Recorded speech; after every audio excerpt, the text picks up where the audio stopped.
that means you're in some kind of trouble, possibly. You should still know them. Maybe something happens to you. If they use the legal jargon, terminology, hopefully you'll know what they're talking about.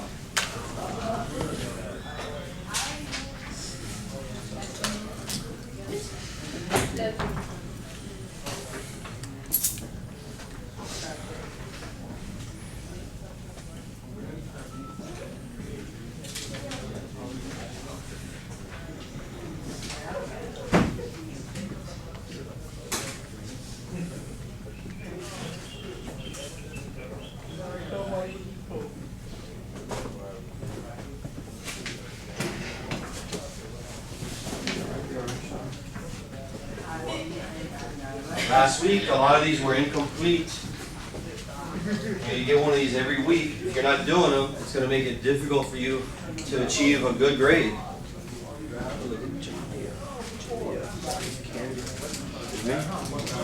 It's your breakfast?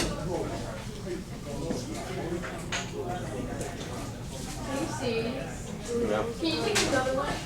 Oh, you like the Snickers the best? No, I just want to take it. Come on, guys, about a minute a word. You should get these done. Once you finish, put your book up, put your do now away. We're going to end up finishing this up next class. Done, right? Yes, Wednesday.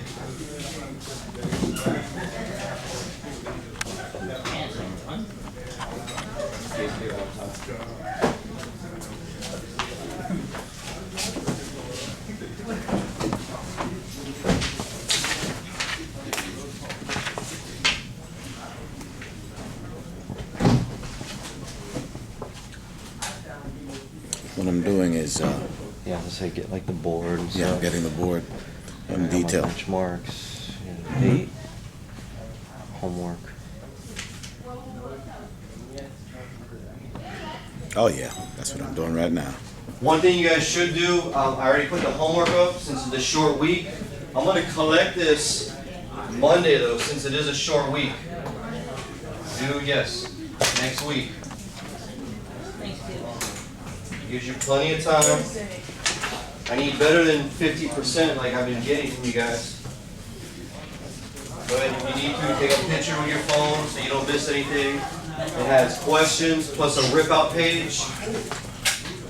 Ask you to write a short little paragraph on what is a hero. Kamisha, why don't you sit right there in front? Sit right there so you can write it down. Quick picture, Lamont, or you got it?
What's your name lying on this? A lot of there. Where are you going? 23rd? For Wednesday? Alright, we'll let you do it. Oh, he's leaving? You are excused. I bring mine tomorrow. Bring it in. Well, I want to go get back.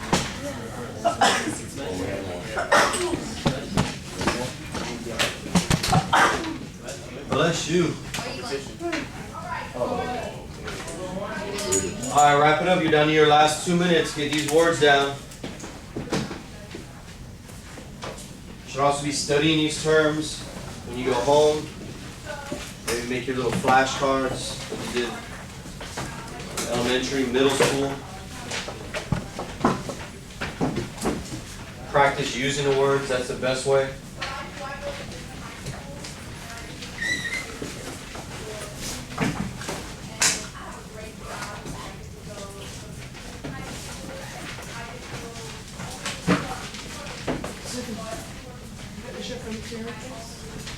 Oh, duh.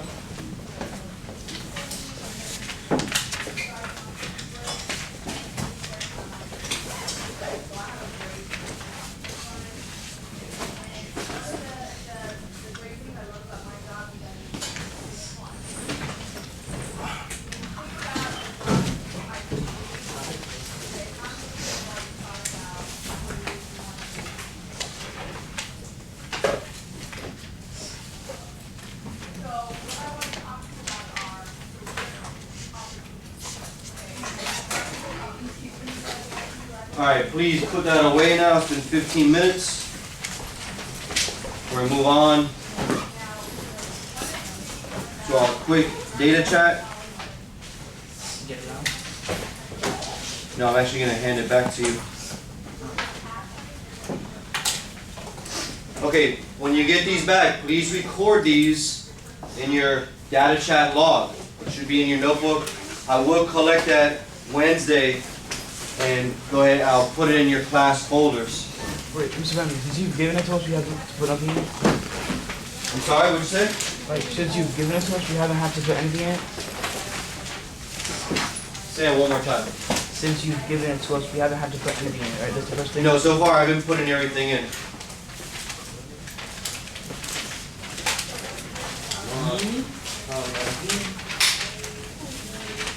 If they're absent, just leave it on their desk in case they come in afterwards.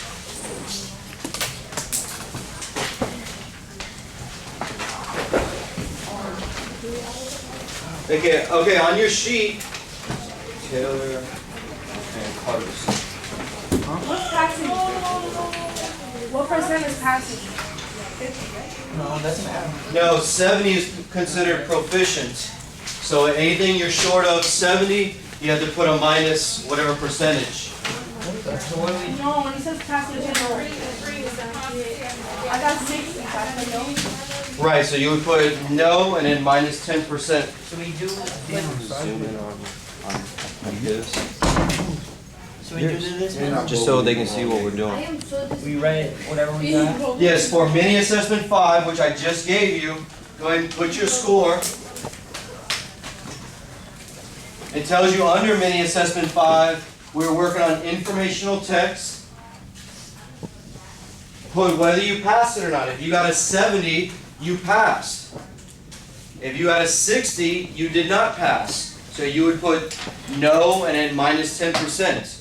If you got a 50, you would put no minus 20%.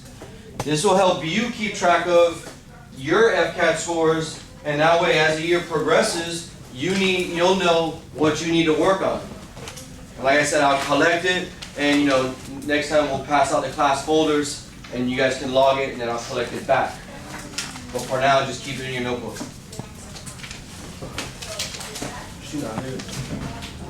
Right, just leave it there in case you come in late.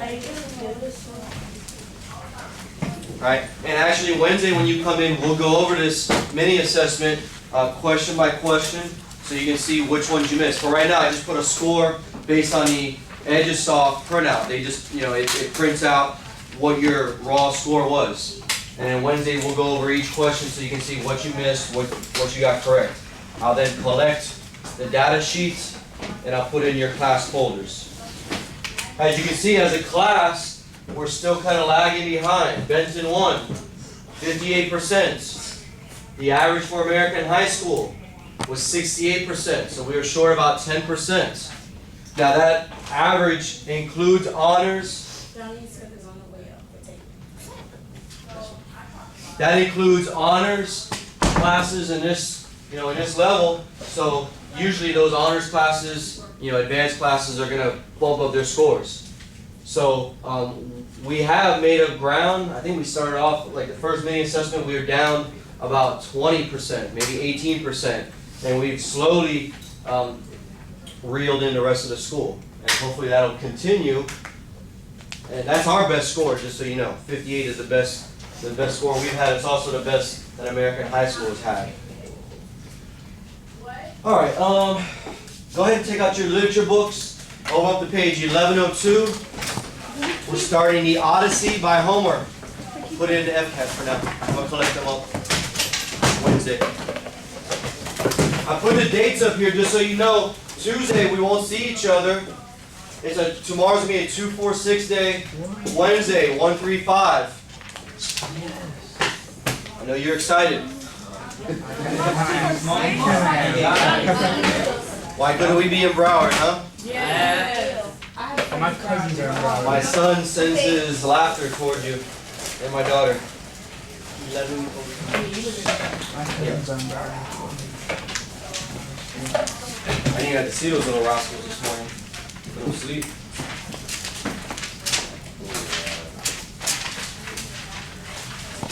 Alright, and you also need one sheet of paper. Beg, borrow, or steal one sheet of paper, please.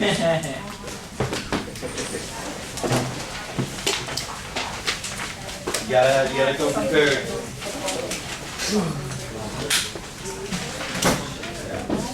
At 7:20, come on. Well, I think he actually started studying on the 30th. Sorry.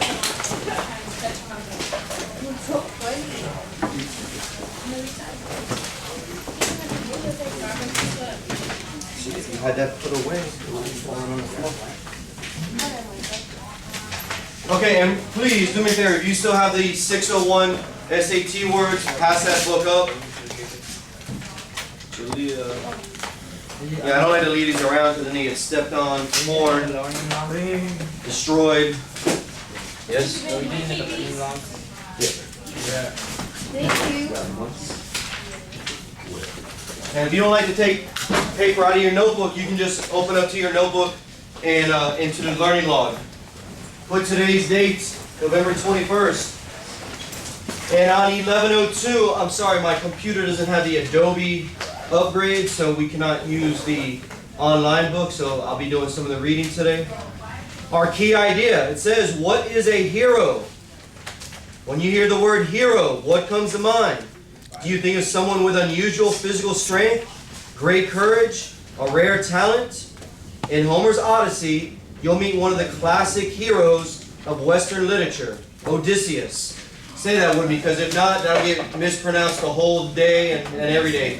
Odysseus. Good, and we're reading the Odyssey. All right. Odysseus, a man with many heroic traits as well as human faults. And that's one difference between the Greeks' gods and our own gods. If you believe in God nowadays, typically our gods are these perfect human beings. And if you believe in Jesus Christ, if you're a Christian, then he gave his life to save us all. The Greeks, their gods were much different. They argued and bickered and backstabbed each other. If you ever seen the Disney movie Hercules, you see that, or the movie Troy, you see that the god, not actually Troy, but if you've seen the movie to the Odyssey, you see the gods kind of betraying each other. They have more human qualities. All right, on your learning log, bless you. Go ahead and write down in your mind what makes someone a hero. And somewhere in there, put your favorite hero growing up, if you have one. Okay? That's fine if it's Batman or Superman, whoever it may be. Just put why. Batman is typically my favorite too. What are we supposed to do? Write down what is your idea of a hero, and then somewhere in that short little paragraph you're writing, write who your favorite hero is growing up and why.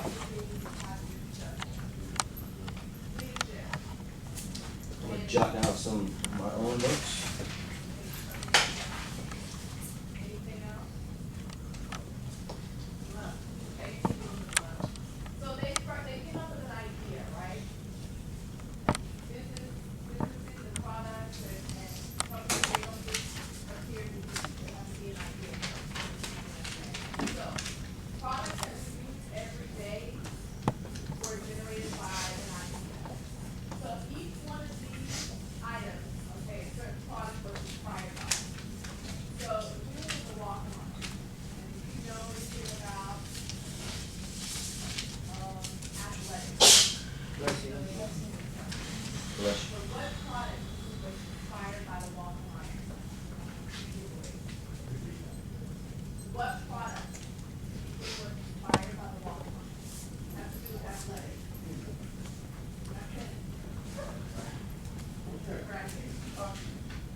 Just maybe 3 or 4 or 5 lines at the most. We don't need a whole essay on heroes for now. All right, now go ahead and get your paper. Whether you're finished or not, I'll give you another few minutes once we finish this. And I want you to go around the class, actually walk around the class, and tell your classmates what you consider a hero to be. And then when I tell you to go back to your seats, scurry back to your desk. Ready? Go. Come on, it's good for you. Get some blood flowing in the legs. Find your classmates. How did I know you two were going to go there? I could have put money on that. Come on, Carlos, Sean, you guys tired? Yeah, kind of. Come on. You guys always want to walk around in class and stuff. Here you go.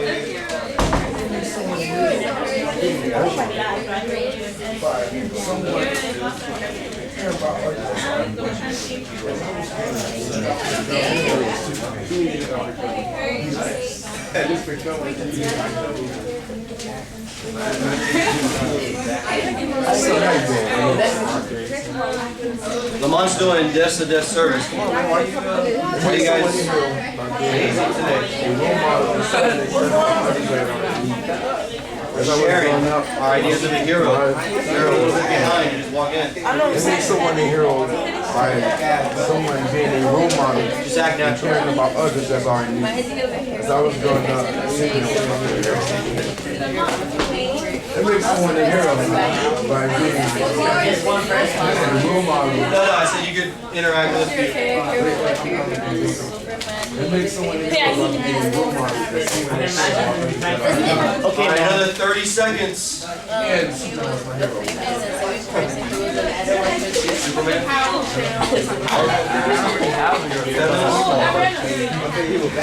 like that. It makes someone a hero.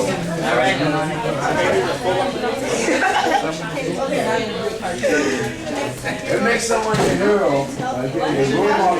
All right, let's start moving back to our desk with the new knowledge gained of your classmates. It is just a couple minutes to share.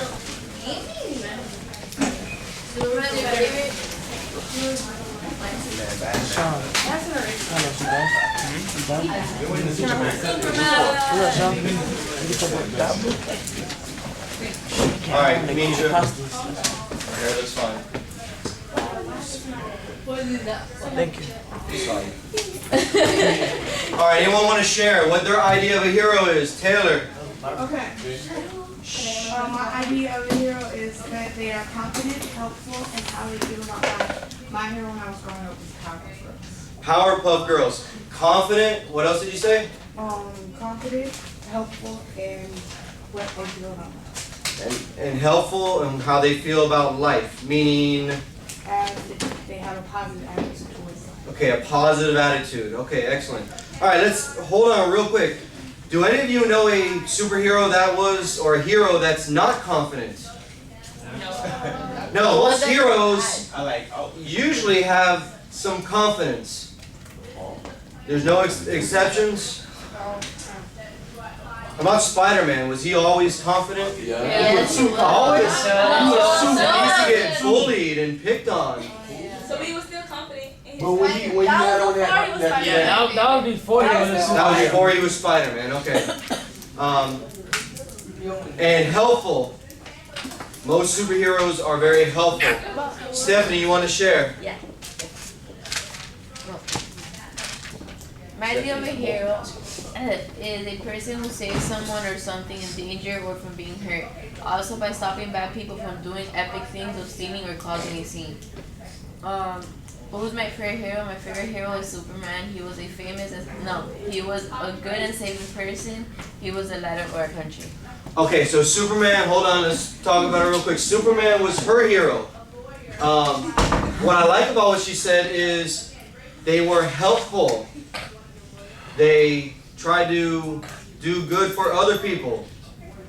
Alright? Does that mean necessarily you have to get bit by a radioactive spider or come from Krypton to be a hero? No. Did anyone put their parents or their hero? Or you did? Mom or dad? My mom. Your mom? Okay. Why? If I may ask. Just want to know the reasoning behind it. Because she was always there for me. She's always there for you. Good. So your mom is like your Superman to what was the lady's name? Lois? Oh yeah. Yeah. Superman's girlfriend, Lois? Lois Lane? Alright, so he was always there for her, your mom was always there for you. One more to share way over there at Brana. You're the only one with your hand. A hero is a person who has superhuman abilities, like not doing regular stuff. And a hero is someone who protects our town, country from villains or evil. My favorite hero was Wonder Woman. Wonder Woman. Feminist? Are you a feminist? Like, strong women? Yeah. Alright. Wonder Woman helps save people from people trying to hurt other people. I'll write down what I wrote. Hero, brave, puts others in front of themselves. That doesn't necessarily mean you have to, have been bitten by a radioactive spider or have some magical ring or be a descendant of the god. All these movies nowadays are superhero movies. My favorite was always Batman. More believable as far as he doesn't have, he's just a bad man. Also, if you may not know this, but the original Batman used to really punish people beyond what he was supposed to get information out of them or to get his point across. The original one, he was a very dark character, more like the new Batman movies, not like the old one with Michael Keaton and Val Kilmer, where they have these shiny suits and everything. He was always very dark and hid in the shadows and dealt out his own brand of justice, and criminals were afraid of him. And that's just my my utopia where there are no criminals, in a perfect world, and we can go out at night and and not get shot or robbed. Yes, Michelle. I wish there was a The superheroes and the DC comics we usually read back in the old days, now they used to be regular people and now they're like superheroes. So Superman was a regular person? Well, He's decent. like Spider-Man, he looked regular before and now he has superhuman strength and all of the spider-web stuff. And Superman still has his ultimate ego, like his human face. So they're regular people in the DC comics, even though Spider-Man's Marvel, but then they put on their mask or put on their costume and go fight crime. Yeah, pretty good. All right, let's move on to 1103, and we're gonna do some literary analysis. We have 4 terms on 1103. You can see them, they're bold-faced. If you just scan the page, you have epic hero, archetypal hero character. Then you have imagery, figurative language, including epic similes. Alright, does anybody know, before we get into it, what a regular simile is? And please don't say it's when you use like or as. Okay, excellent. Taylor said it perfectly. A regular simile is when you compare two items or two things, two people, using like or as. You may see a very thin person and say, that person is thin like a stick. Or you may see an intelligent person and say, that person's as quick as a computer. You wouldn't say, I like that person. That you have like in there, but that's not making a comparison. That's just expressing your feelings. Alright, so let's look at 1103.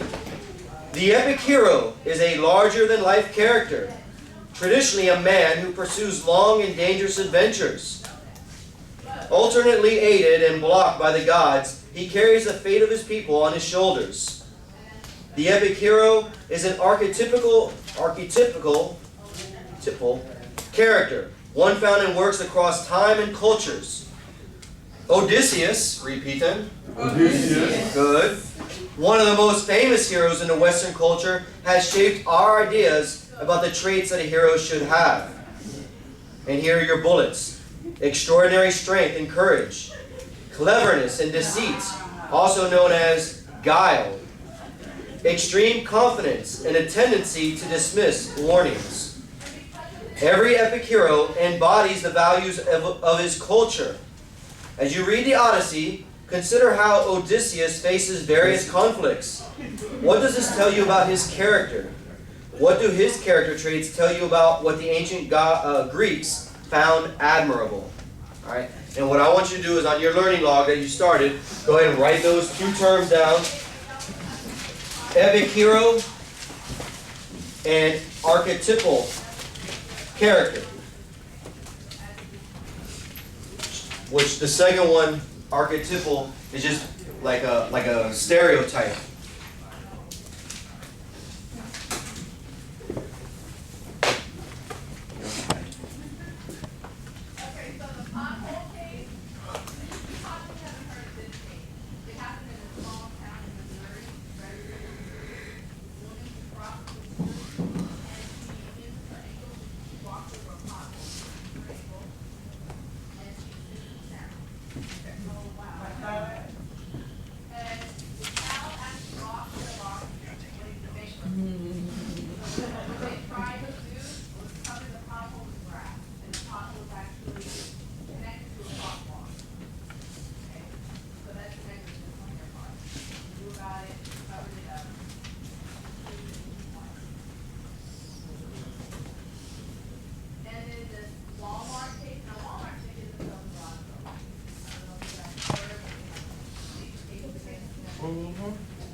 Please make sure you're writing down the definition of those literary terms.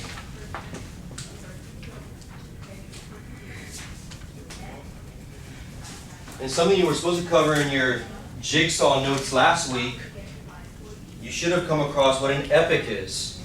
Because now you're writing down epic hero. Does anybody remember what an epic is? Like something big. Okay, something big, but in the literature book, we're focusing on a particular type of big. No, not big character. Like, no, like something surprising. You guys are thinking like epic movie, that movie, where, there's all the explosions Like, or let's say, epic like- failure. Let's say like somebody's coming like towards our Earth, and people just like, that's an epic big thing. Okay, for literature use, an epic, go ahead, Pedro. Something that is really big or something that is really large or important. Okay, but in our literature books, we want a very big or very important Detail. poem. A poem that tells the story of a hero.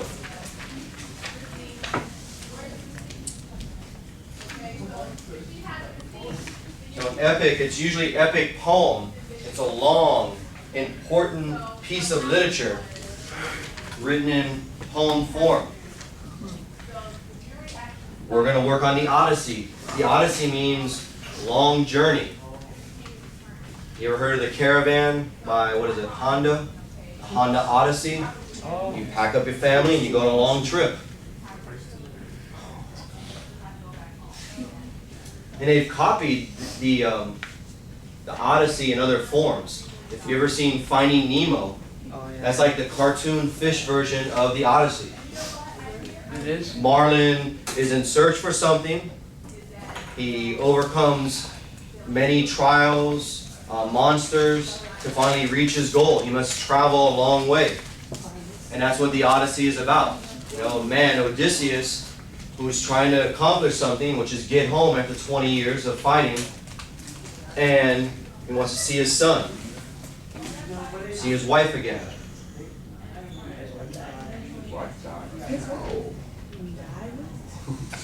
He's been fighting for 22 years, people. He's going back to see his family. Yeah, this is a heroic poem. Someone's crouching. I know, someone woke up on the wrong side of the bed. Like his common sense. Oh, his wife said no. What's common sense to you may not be to everyone else. Common sense is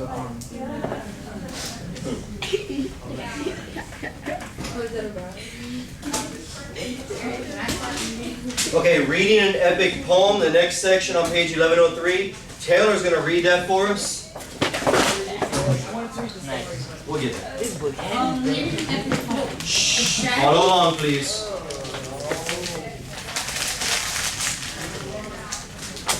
All right, the strategies. The strategies for reading an epic are very similar to those for reading a narrative poem. Keep track of the events, visualize the imagery, notice how the figurative language, including epic similes, can make the story more vivid and interesting. Read difficult passages more than once. Use the side notes for help in comprehension. Read the poem aloud as it was originally conveyed.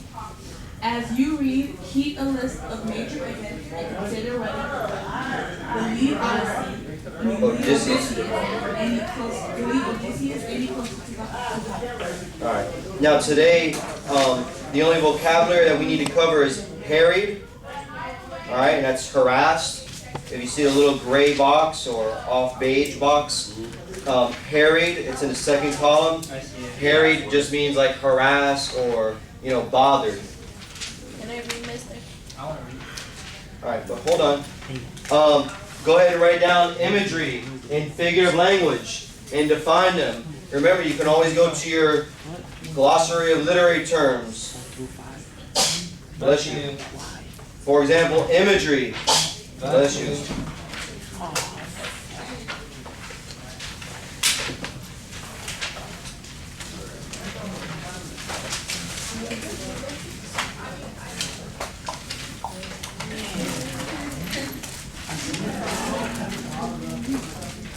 Imagery is on page R108. You have to copy the whole thing, but get the first sentence and maybe an example in there. R108, it's in the burgundy top section in the back.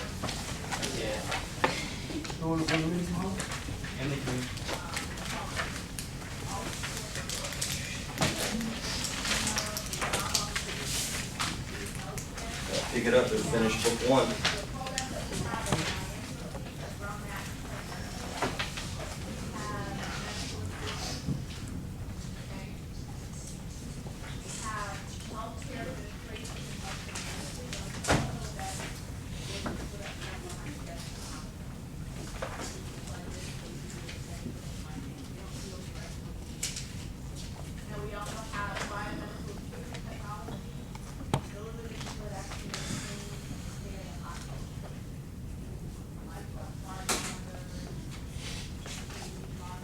Alright, imagery consists of descriptive words or phrases. You should be writing this down. That recreate sensory experiences to the reader.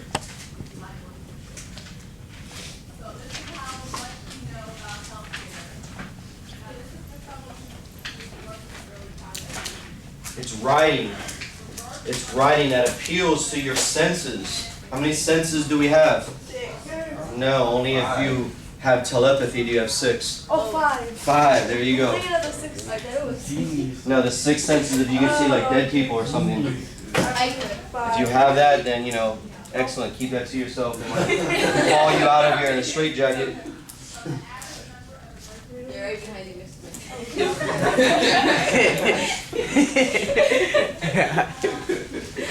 Your senses: sight, smell, taste, touch. Last one. Hearing. Excellent. All in your face and fingers. I could tell you the turkey was in the oven. Okay? You might get a visual of that. Or I can say the golden brown turkey was in the oven, overflowing with juices as it cooked. I'm using imagery. Imagery helps place you there. Do you do that all the time when you're writing the paragraph? When you're writing, that's the reading-writing connection, Pedro. When you read, you should be picking up on this imagery so you can apply it to your own essays. Get the reader interested. If you put the reader there, it makes them more interested. All right, figurative language. We're talking about similes, metaphor, alliteration. They're just literary devices.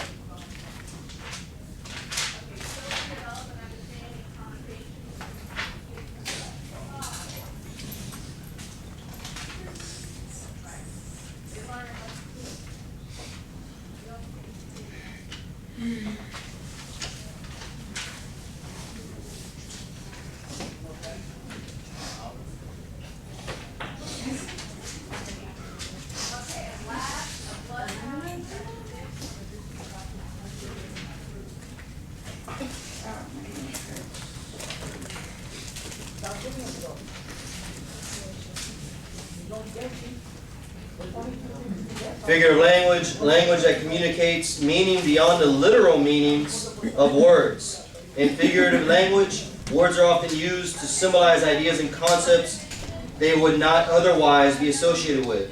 Writers use figurative language to create effects, to emphasize ideas, and to evoke emotions. Simile, metaphor, extended metaphor, hyperbole, and personification are examples of figurative language. All right, can anybody give me an example of a simile or a metaphor they've heard before? When you're in 9th grade, you should have gone over this at some point. Come on, Taylor, you have all the answers. Anybody else? A simile, a metaphor.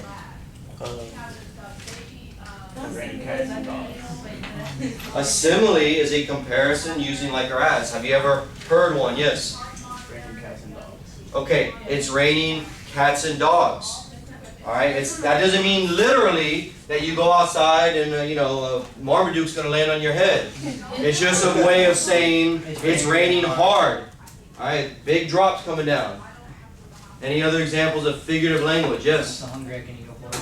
Okay, hyperbole. I'm so hungry I could eat a horse. Hyperbole is an exaggeration. Like when you say I'm starving to death. Okay, you're not really, unless you haven't eaten for 10 days, you're not starving to death. You may be hungry, you're not starving to death. I would feel like All right, so that would be hyperbole. All right, yes. Dumb as a doornail. All right, that's making a comparison between a person and a doornail. That's a simile. And a metaphor is when you drop the like or as, and you would just say, "You're a doornail." You're implying that they're dumb as a doornail. All right, make sure you have those, and then turn over to page 1104. And this is the first book of the Odyssey. Stephanie, yes? How can I help you? You want to read? All right, we're gonna split it up, and we have part 1, the wanderings of Odysseus. Now, the background you should have got last week. The background was Odysseus, on the day his son was born, he sailed off to battle Troy because another Greek king had his wife stolen. So all the Greeks got together and they went to get Helen of Troy, or Helen of Sparta, back. Alright, and this is book 1. A goddess intervenes. Alright, intervenes means interferes, gets into. Stephanie, go ahead. And this is poetry. Don't stop at the end unless you see a punctuation. Okay. Sing in me moves and through me tell a story of that man skilled in all ways of contending, the wanderer harried for years on end, after he plundered and stronghold on the proud height of Troy. Time. Okay, right off the bat. You have Homer, who is the poet. Homer never wrote this story. He said it aloud, and the story was memorized. Supposedly Homer was blind. Alright, right off the bat. Sing in me. That's talking about Homer. Homer is asking for the help of the gods. In this case, a muse. Does anyone know what a muse is? Like a daughter of She's the daughter. She's the daughter. She's the daughter of Zeus. The daughter of who? Zeus. Daughter of Zeus. And what is she known for? There were actually 9 muses, just so you know. She was divine for inspiration. Okay, muses were there for inspiration. If you painted a beautiful work of art, you didn't do it. No, that muse inspired you to do it. That's one thing about the Greeks. They always gave their, whatever they accomplished, they gave thanks to the gods. They couldn't do it without the gods. Okay, if you won a battle, we won because Apollo, the god of war, was on our side. Okay, so, of that man, line number 2. Who do you think they're referring to, of that man? Odysseus. Odysseus. Excellent. Skilled in all ways of contending. So what kind of information do they give you about Odysseus right off the bat? Skilled in all ways of contending. What does that mean? Whatever he contends in, no matter what, he has the skills for it. Okay, he has skills of dealing with issues. Does that go back to any of your what makes a hero? What is a hero? Yes. Do any of your heroes, they were able to deal with difficulties? Yes. Okay, that's Odysseus. Odysseus was one of the heroes for the Greeks. The wanderer harried for years on end after he plundered a stronghold on the proud height of Troy. Alright, so it tells you that he was harassed. Anyone want to take guess who harassed him? Troy. After he defeated Troy. The gods. The gods harassed him. I just said you couldn't do anything without giving thanks to the gods. Well, after he came up with the Trojan horse idea and they defeated Troy, he went and bragged to the gods. I did this. This was my idea. And the gods, He took the work. in the Greeks' mind, they don't like that bragging. You had to thank the gods for allowing you to have that idea. A muse must have gave you that idea. All right, down to like 5 minutes here. He saw the townlands and learned the minds of many distant men and weathered many bitter nights and days in his deep heart at sea, while he fought only to save his life, to bring his shipmates home. But not by will nor valor could he save them. That's an important line. That's giving you some foreshadowing. What is that foreshadowing about his men? What's going to happen to his men? Okay, it tells you in the first book, his men are going to die. They're not going to make it. Do you think it's Odysseus' fault? Yes, because he didn't praise the God. Okay, maybe in the roundabout way, but not that Odysseus killed his own men. Who do you think is going to bring harm to his men? Odysseus. The gods. Okay. Also, you should have read there was monsters that he meets along the way in your notes last week. But not by will nor valor could he save them, for their own recklessness destroyed them all. Children and fools they killed and feasted on the cattle of Lord Helios, that's Apollo, the sun.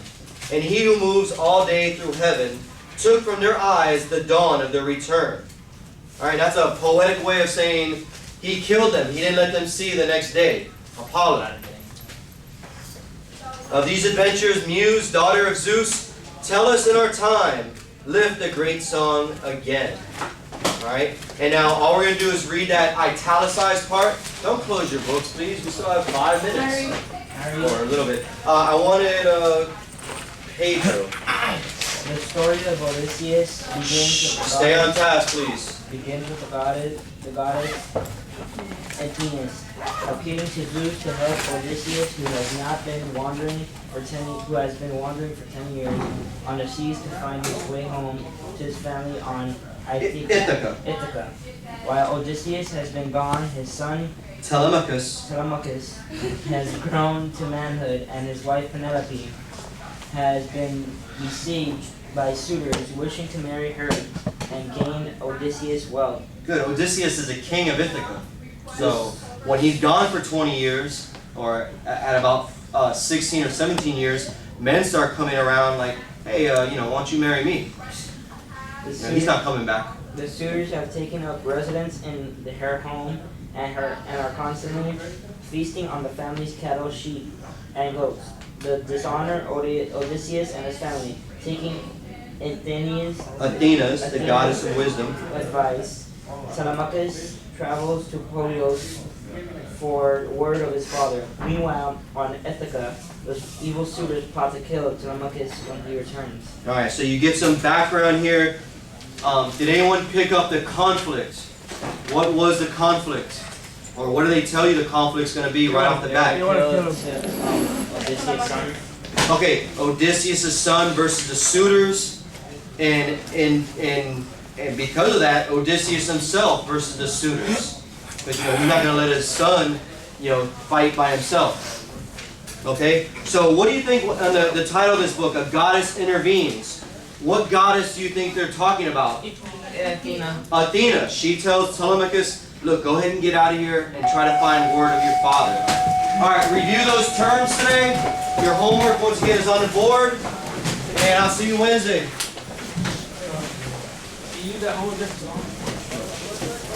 Take it. Well, there might be a lockout. Scurry, scurry, scurry. Oh my God.